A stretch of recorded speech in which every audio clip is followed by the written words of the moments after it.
Hello, Flash episode 3. Brilliant, great villain, great storyline. It's starting to move now.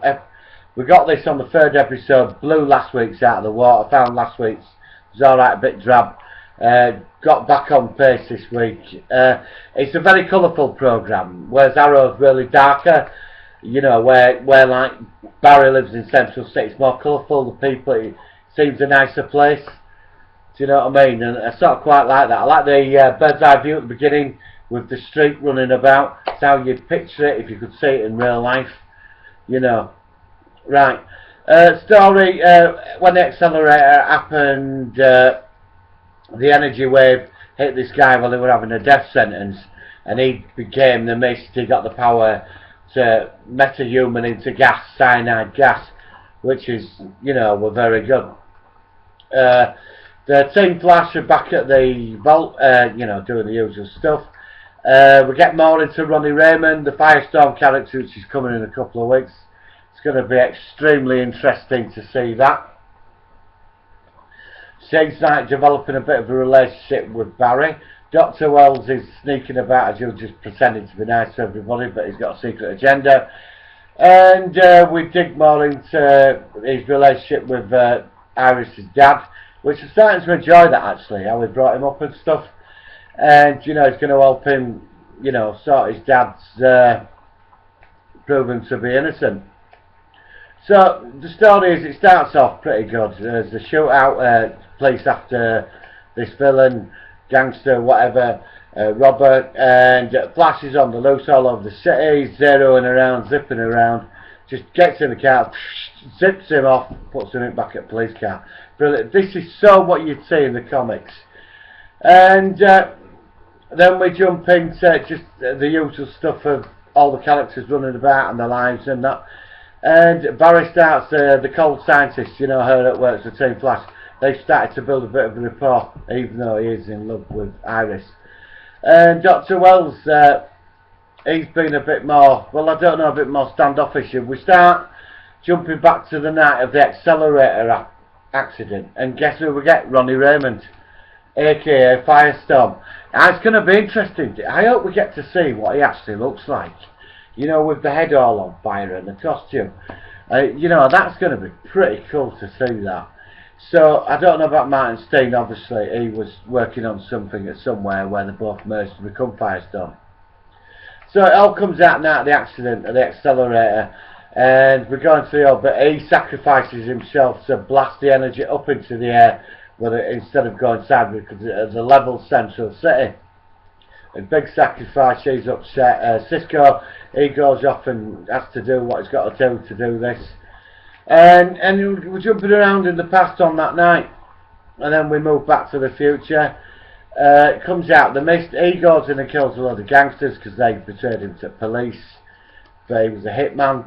And he does the judge that sent him down for a death sentence, and he's after one person, Iris's dad. Barry figures this out through, like, you know, because he's dead, he's meant to be dead, obviously he survived, you know, the death sentence. And he goes and figures out Iris's dad, as I was saying. He goes to Inites to see his dad, Barry's dad, and tells him that, you know, I believe you're innocent, your son's convinced me that, you know, what happened, it's obviously what happened that night, you know, Professor Zoom knocking off his mother. And it all sort of starts there, and he says to him, Barry's dad, John, you know, the original Flash from the 90s TV show, he turned around and says, it's not about believing in me, you believed in my son. And that's sort of all nice. The Iris detective relationship gets revealed to her father, he knew anyway. Barry starts developing this relationship, like with this cold, I forgot her name now, but I like her. I think there could be something good out of that. And it just generally, you know, we pop around the programme.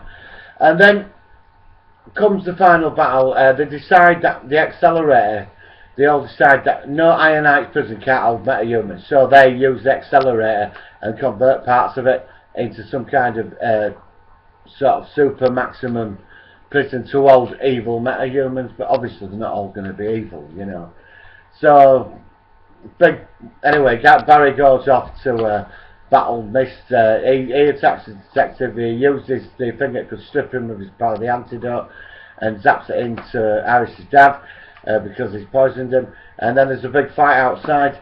You know, really, I'd like to see more the Flash's ability. I know he's just learning to use his powers, but it would be good to see him, you know, create tornadoes. I mean, if the Mist were attacking him, he could have, like, blasted off a few tornadoes off at him, you know, to hold him back.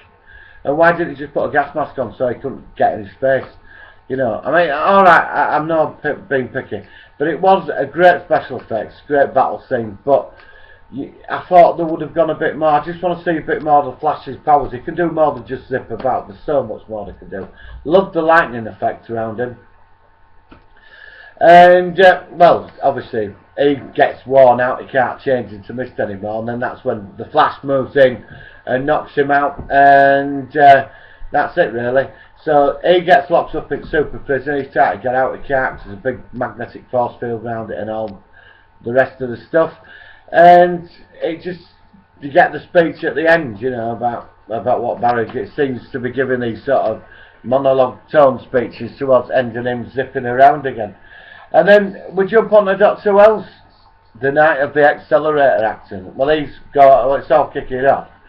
He gets a message saying, can you come down, we need your help? And he goes down, but he goes to that secret room, and he walks in there, and he's got a camera in the Flash's, well, you know, Barry Allen's lab, and he sees the accident camera goes dead, and he said, I'll be seeing you soon.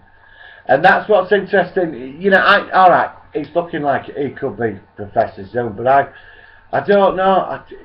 There's something more about him. I'd like to. It's a bit obvious if he is going to be Zoom. Do you know what I mean? So I personally don't want him to be Zoom. I want him to be somebody else. I don't know who, but it'd be good if he could be somebody else. But I think he is going to be it. So all in all, this episode, absolutely brilliant. Looking forward to seeing Firestorm, as I was saying. Obviously, Professor Zoom becoming in a couple of episodes, going to turn up a couple of times. The Dr. Wells thing's getting really good. It's these little twisters for me at the end that sort of do it for the entire episode. Basic story, standard relationships, building. Obviously, it's first season. It's only episode 3, but this I think we're going to get a good tone as this series, and it's going to build up really nicely. So subscribe to my vids, you know, share them, whatever, debate with me, and I will see you next time. You know, I look forward to the next episode. Right, speak soon.